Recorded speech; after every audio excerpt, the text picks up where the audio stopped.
Okay, magandang araw sa inyo mga boss, mga ma'am, mga sir. Actually, katatapos ko lang po mag-vlog doon sa kabila. Same area, San Felipe. Yung liw-liwa, banda doon.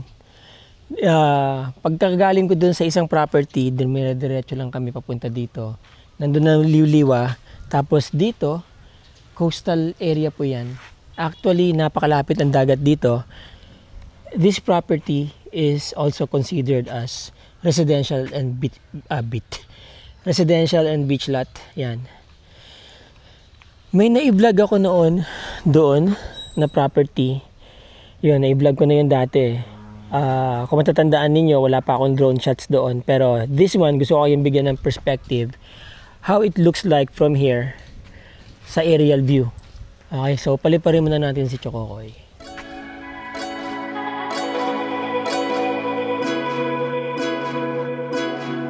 Can it just be us tonight? Under the night sky, gonna make my skin rise. Can it just be us tonight? Do you believe in magic? Comes from the inside. Do you believe in magic? Do you believe in magic? Comes from the inside. Do you believe in magic? Do you believe in magic? Comes from the inside. Do you believe in magic? Do you believe in magic? Do you believe in magic? Do you believe in magic? Do you believe in magic?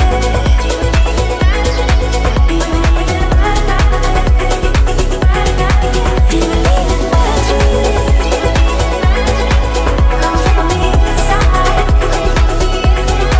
you believe in magic?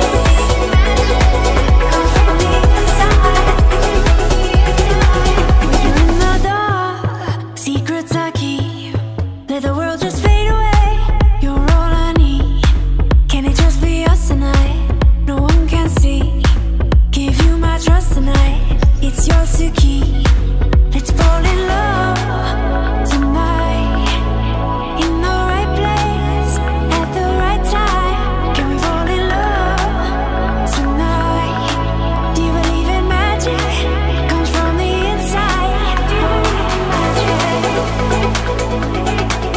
believe in magic? Comes from the inside. Do you believe in magic? Comes from the inside. Do you believe in magic? Comes from the inside. Do you believe in magic? Comes from the inside. Do you believe in magic?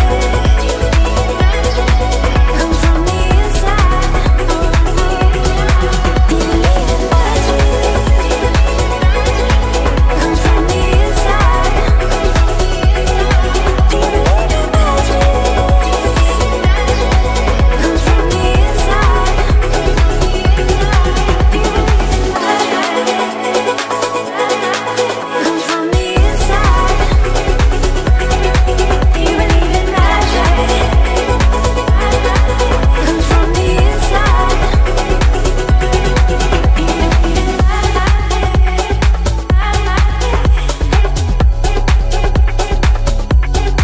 Do you believe in magic? Comes from the inside. Oh, there you go mga boss, mga ma'am, mga sir. As you see, malapit ang property sa coastal area. Ito po yung coastal area ng San Felipe. Kapag dinedire-diretso niyan, then all the way yan going to Sindol. Okay, itong area na to, madalas na rin pong pinupuntahan ng mga tao yan. In fact, dyan sa lugar na yan, somewhere dyan, ay merong public beach. Napakaluwag. Ang ganda po ng public beach dyan. Alright, actually may vlog po ako nun. Maluwag na public beach na po. Try kong ilagay dito yung drone shots. But anyway, ito po yung property. 900 square meters. Almost 1,000. Yan. Itong naka-fence na to. Guguhitan ko po dyan sa drone shots natin. Alright. Ang frontage ng property, parang ano to, ano? Parang malaki sa 900. Pero 900 do to. Frontage ng property ang haba, oh. Okay, to tell you the truth, medyo masikip lang dito yung kalsada nila, no? Pero nagkakasya naman sila. Ano, pag may tricycle, nagkakasalubong. Nung pumunta kami dito, may nakasalubong kaming pick up. Okay naman, nagkasya naman. Pero medyo nga, syempre, kailangan dahan-dahan yung ano nyo, passing by. Anyway, yung frontage niya, kung di ako nagkakamali, nasa 60 to. 60 meters ang frontage. So, about, kung 900 po ito, wala siguro 60 meters.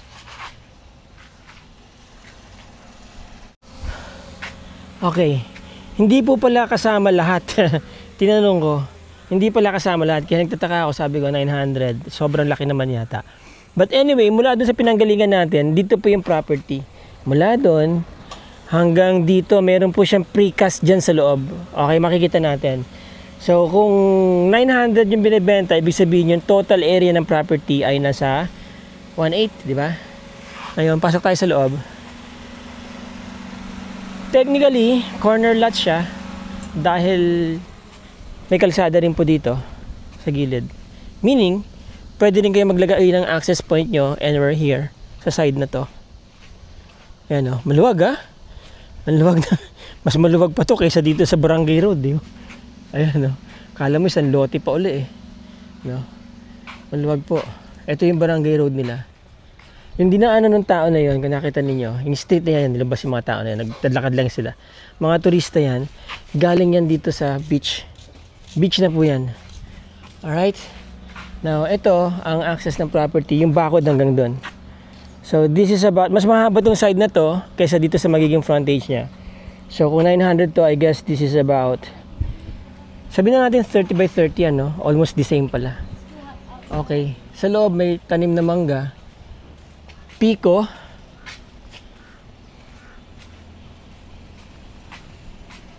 May bayabas. Medyo masukal ng konti. Kasi tag-ulan. Mainit pa rin kahit tag-ulan. May bayabas dito, native, no? Ang puno nito, napakaganda ng puno nito. Eventually, kung halimbawa ma-acquire nyo to, pwede nyong, ano yan, magamit yung kanyang trunk kung halimbawa kailangan siyang tanggalin dyan sa lugar niya. Ang daming bunga, oh. Alright? Now, ito na yung precast. Yung demarcation line, yung boundary. Yan. So, ito, diretso doon. And then, yan, diretso doon. Tapos, doon. So, sa pool itong mangga. No? Yan. Tapos, ito na naman yung posting isa. Merong ano dito, mangga rin, puno ng mangga. Ang lalaki ng bunga, pero, ayan, ano kasi siya, Hawaiian.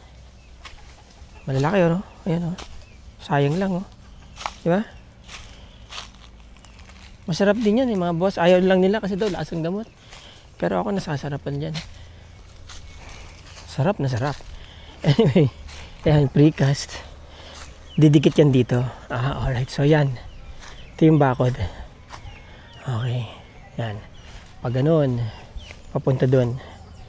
Kaya itong mangga, gitna, sa pool, pung. Kaya nagpabakod kayo, goodbye mango. Alright. Ikot-ikot lang tayo ngayon. Ito, dito, yan, bakod pa rin yan. Yan. Ito na yung pader na bakod.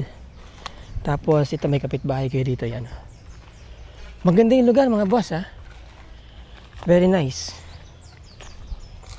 Alright. Price is 3.5 million binibenta. Titulado po ito. Clean title. Alright. Ready to transfer. Okay. Init. Okay, para po sa mga interesado dyan, mga boss, mga ma'am, mga sir, gusto nyo magpa-schedule ng inyong visitation, gusto nyo po makita itong property at para sa ibang disclosures, nandyan po ang aking contact details sa description ng video na po. Kontakin nyo lang ako, tawagan nyo ako para syempre ma-replyan ko kayo. Again, recap po tayo sa property. Ang property ay nasa 900 square meters. May fence na po siya. Malapit sa coastal area Meron pong public beach dyan. Sabi ko nga, walking distance siguro mga 3 minutes, 5 minutes. Tapos sa National Highway, mga 5 minutes drive din papuntang National Highway or less. Going to Manila, 3 to 4 hours. Going to Iba, capital ng Zambales, about 45 minutes. Okay?